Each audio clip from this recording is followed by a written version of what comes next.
L'Ultra Instinct est-il une arnaque? C'est ce qu'on va voir dans cette vidéo. はい。でも一体、まさか。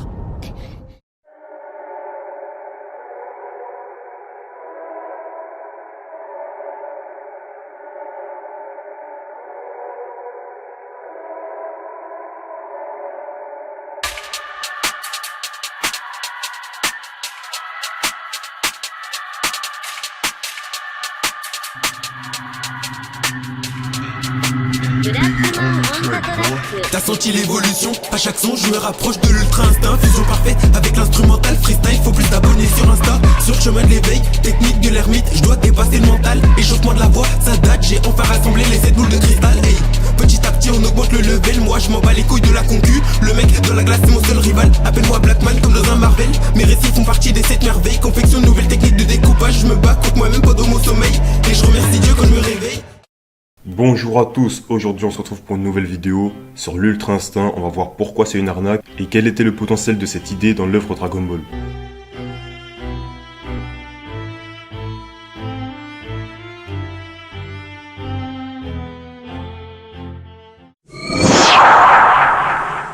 Avant tout, commençons par rappeler ce qu'est l'Ultra Instinct. L'Ultra Instinct, appelé en japonais le Migate no Gokuhi, est une technique qui confère à l'utilisateur un boost de toutes ses capacités. Cette technique semble extrêmement difficile à maîtriser, puisque même des Hakaishin comme Virus ne la maîtrisent pas parfaitement. Et ce qu'on connaît de cette entre guillemets technique, c'est que toutes les créatures de l'espèce des anges sont constamment dans cet état. D'ailleurs, on a dit état et non technique. Et justement, pour moi, l'arnaque elle est là, parce que comme je l'ai dit dans plusieurs vidéos, l'Ultra Instinct devrait être un état et non une technique. Pour moi, ça devrait être un état qu'on pourrait atteindre grâce à un entraînement spécial. Et c'est justement le chemin que Goku semble suivre avec Whis. Des entraînements pour garder son calme, et surtout Whis entraîne Goku à se battre sans réfléchir. Parce que c'est justement ça le Migate no Gokuhi, se battre instinctivement sans réfléchir. D'ailleurs l'Ultra Instinct maîtrisé de base, avec les cheveux gris, c'est la forme où Goku réussit à dégager le plus de pensées parasites afin de se battre instinctivement. Parce qu'au départ, la forme de Goku qu'on appelle Omen, c'était censé être l'Ultra Instinct non maîtrisé, où Goku devait encore se débarrasser des pensées parasites qui l'habitaient. Comme on l'a toujours su jusqu'à ce jour, l'Ultra Instinct maîtrisé était censé être la forme avec les cheveux argentés. On a d'abord eu le tournoi du pouvoir où tout le monde s'est levé lorsque Goku a atteint l'Ultra Instinct aux cheveux gris. Par la suite, dans l'arc Moro, on a eu droit à une prétendue progression dans la quête de la maîtrise parfaite de l'Ultra Instinct de Goku. Cette prétendue maîtrise est due à la disparition de son maître Mirus sous ses yeux, raison pour laquelle Goku semblera maîtriser l'Ultra Instinct mieux que jamais grâce à la maîtrise de sa colère.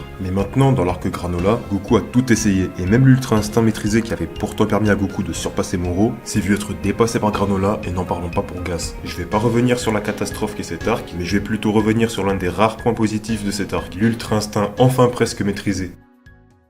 Même si on va pas se le cacher, c'est une facilité scénaristique, l'idée de rendre le véritable Ultra Instinct de Goku Kizashi officiel me plaît énormément. Comme je l'ai dit plusieurs fois, l'Ultra Instinct devrait être un état et non une technique ou une transformation. L'Ultra Instinct devrait être un état qu'on atteint après avoir maîtrisé ce style de combat. C'est pour ça que l'objectif de Goku dans Dragon Ball Super ne devrait pas d'être le plus puissant, mais bel et bien de maîtriser parfaitement cet art de combat qui ferait de lui un guerrier indépendant de ses transformations. Autrement dit, Goku n'aurait plus à se transformer puisqu'il maîtriserait parfaitement le véritable Ultra Instinct. Et c'est justement ce que j'aime dans Dragon Ball Super actuellement. Dans le chapitre 85, Goku a pu se rendre compte qu'il devait trouver son propre Ultra Instinct, et justement, celui-ci n'est autre que la forme aux cheveux noirs. Dans cette forme, Goku a pu surpasser Gas qui venait pourtant de détruire Vegeta Ultra Ego, Granola et même le Goku Ultra Instinct aux cheveux argentés. Je vais pas revenir sur la suite du combat avec le power-up de Gas qui lui a permis de redevenir plus fort que Goku. Cette vidéo c'est pas une review, c'est une vidéo dans laquelle on parle de l'Ultra Instinct. Et je dois vous avouer qu'après 4 ans de déception, Dragon Ball Super me hype enfin. Non pas pour le scénario qui n'est toujours pas ouf, mais bel et bien pour ce que les scénaristes ont fait de Goku dans ce chapitre 85, le véritable Ultra Instinct. Comme je l'ai dit dans une autre vidéo, il semblerait que le but des scénaristes serait de faire de Goku un personnage surpuissant sans même avoir besoin de se transformer. Et ça, c'est quelque chose qu'on peut constater depuis le début. Chaque entraînement avec Whis se fait en forme de base. Ces entraînements sont très différents de ceux que Goku pratiquait avec ses anciens maîtres, puisque Whis lui cherche à propulser Goku sur la maîtrise parfaite de l'Ultra Instinct. Travaillant premièrement sur son caractère, ou plutôt sur son attitude, Goku est obligé d'avoir la maîtrise du calme de son esprit. Et c'est seulement après cette maîtrise qu'il peut enfin y coupler le style de combat de l'Ultra Instinct. Et qui sait, à la fin de Dragon Ball Z, certainement que Goku maîtrise parfaitement l'Ultra Instinct. Et ce serait logique d'ailleurs d'un point de vue scénaristique et chronologique. Puisque comme je l'ai dit je ne sais combien de fois dans plusieurs vidéos, Dragon Ball Super se situe entre la fin de l'arc Buu et la rencontre avec Oob. Du coup, vous comprenez que ce qui se passe lors du 28e Tenkaichi Budokai se trouve après Dragon Ball Super. Alors oui, on est en droit de penser que Goku à ce moment-là maîtrise parfaitement l'Ultra Instinct, ce qui expliquerait d'ailleurs son désir de se battre contre plus fort que lui. Et pour assouvir son désir, Goku a décidé de prendre Oob sous son aile et de s'en aller pour l'entraîner. Mais bon, lors de son combat contre Oob au Tenkaichi Budokai, Goku se bat bel et bien en forme de base, puisque comme on peut le constater, il a bien les cheveux noirs et les yeux noirs. Mais justement, revenons à Dragon Ball Super. Dans le 85e chapitre dans lequel Goku est censé maîtriser mieux que jamais l'Ultra Instinct, on peut constater qu'il a encore les effets du Kizashi, à savoir les cheveux noirs avec des reflets argentés et les pupilles bien évidemment argentées elles aussi. Mais dans le chapitre 90 par contre, on peut bien voir que Goku est en forme de base et qu'il a seulement les yeux argentés, donc il n'y a plus les effets argentés dans ses cheveux. Est-ce que Toyotaro s'est trompé ou est-ce qu'il y a un but scénaristique derrière ça?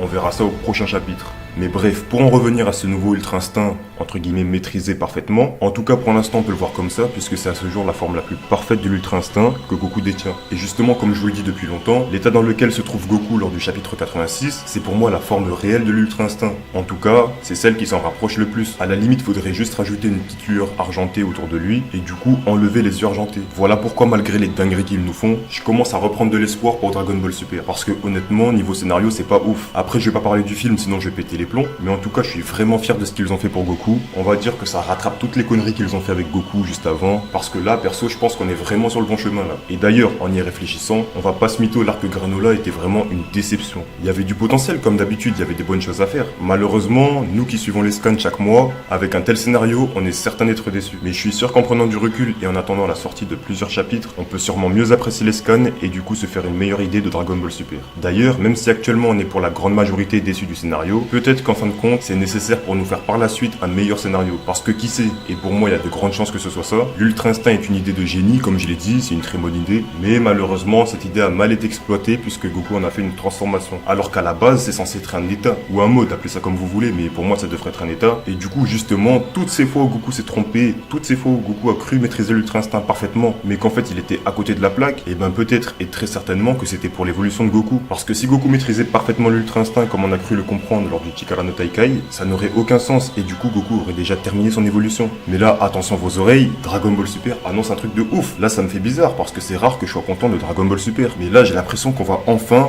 bientôt, rattraper le 28e Tenkaichi Budokai. Je dis pas qu'on va y arriver dans le prochain arc parce que ce serait déjà trop tôt, mais j'ai l'impression que le chemin n'est plus très long et qu'on s'en rapproche à grands pas. Mais du coup je vais vous donner mon avis sur l'Ultra Instinct, pas que sur la transformation ou l'état ou la technique, mais sur ce que ça a apporté au scénario. Même si j'ai longtemps perçu ça comme du gâchis, je me dis que finalement c'est peut-être par là que Goku doit passer. Que Goku a besoin de se tromper, de se ramasser et de se relever jusqu'à atteindre la maîtrise parfaite de l'Ultra Instinct. Parce que là, n'oublions pas qu'on a affaire à un état divin dans Dragon Ball. L'Ultra Instinct est un art que même les Hakaishin ne maîtrisent pas parfaitement. Alors il est juste logique que pour Goku ce soit compliqué. Mais comme on l'a vu, Goku semble suivre le chemin des anges et Vegeta le chemin des Hakaishin. Alors peut-être, et je dis bien peut-être, qu'un jour Goku sera amené à devenir un ange dans Dragon Ball. Mais attention, ça c'est juste une théorie. Après j'ai énormément de théories sur Dragon Ball et justement j'aimerais bien en partager quelques-unes en vidéo. Alors pourquoi pas dans une autre vidéo. Voilà, c'est tout pour cette vidéo, j'espère qu'elle vous aura plu. Si c'est le cas, n'hésitez pas à liker, n'hésitez pas à donner votre avis en commentaire surtout, et aussi partager pour le référencement. Sur ce, je vous dis à la prochaine pour une prochaine vidéo. Sayonara.